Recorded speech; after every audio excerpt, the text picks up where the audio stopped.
Welcome back to Up North at 4. I'm joined now over Zoom by Ernie Haase. Decades of Love, if I'm not mistaken, right? Is that the name of your, I don't know if the show this year? You're a train singer, I know. You're going to be in Eagle River this weekend for a show. hmm And hmm I've been told many good things about your talents, Ernie. Thanks for taking the time to chat with me Oh, today. my pleasure, Nate. Thanks for taking the Zoom call.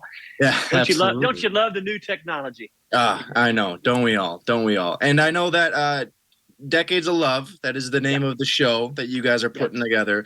Tell me a little bit about it and kind of what Okay. people could expect this weekend. Yeah. Thanks for asking. Decades of Love is a brand new show where we highlight the greatest love songs, or I should say our favorite love songs, Signature Sound's favorite love songs of the past 100 years. So we start in 1920 and work our way all the way to 2020 and the present.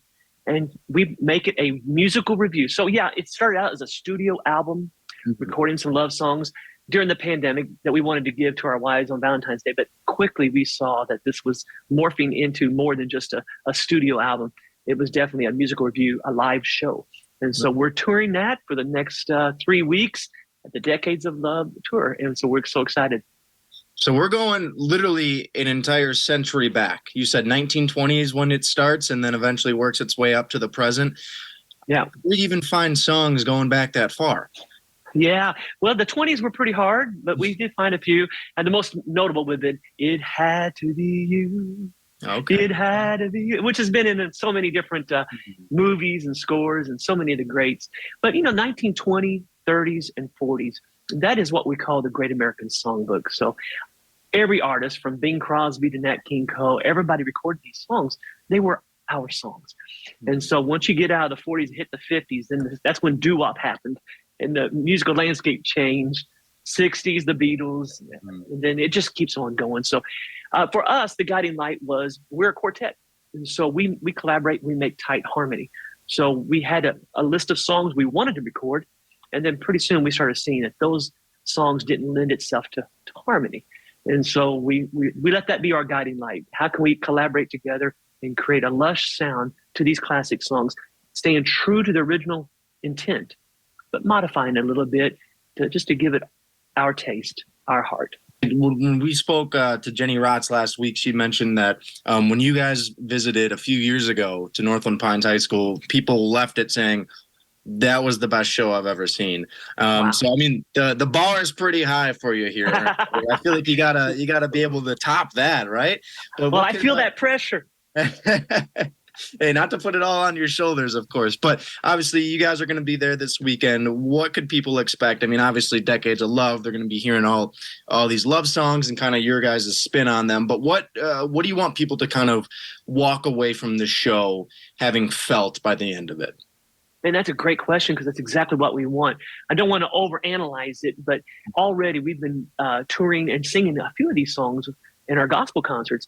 So I'm just going to tell you the latest testimonial, I should say. I got a call from a dear friend in Gadsden, Alabama. Her husband, Harvey, passed away 2 years ago, and they're just dear friends of mine. And she said, I can't quit playing that Decades of Love. And I said, really? That surprised me. Why? She goes, because it makes me remember the good times with Harvey. Oh. I said, does it make you sad? She goes, I'm always sad. This just makes me a happy sad because it brings back great memories. Mhm. And so that's what I want people to know is that, hey, we're going to show up. We're going to try to give you an excellent performance. We've got the four guys on stage. We got brand new blue tuxedos that we're going to wear. I got a 6-piece band behind me. So we're actually upping the production value from when we were there last with an LED wall behind us and some beautiful accents. But these songs, people dated to, they got married to, they rock their babies to, their grandchildren to. So these are just more than just great songs of love. They're that, but there's so much more.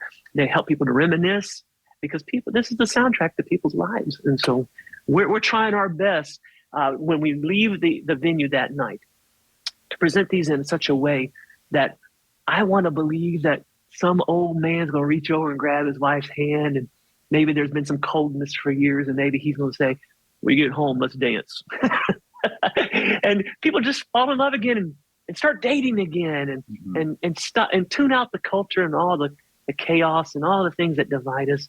And what Roberta Flack's saying, we didn't record the song, but what this world needs now, love, sweet love. So I think it's a timely recording, a timely tour, and I can't wait to present it. I'm excited to hear about it. And Ernie, I know a lot of people are very excited to come out and see you guys perform this weekend. That's all the time that I am going to have for you. And I appreciate you sitting down with me. And of course, my pleasure. We wish you the best of luck during this tour and with your upcoming show. In the meantime, though, we're going to take a break. We'll be right back on it. Thank you.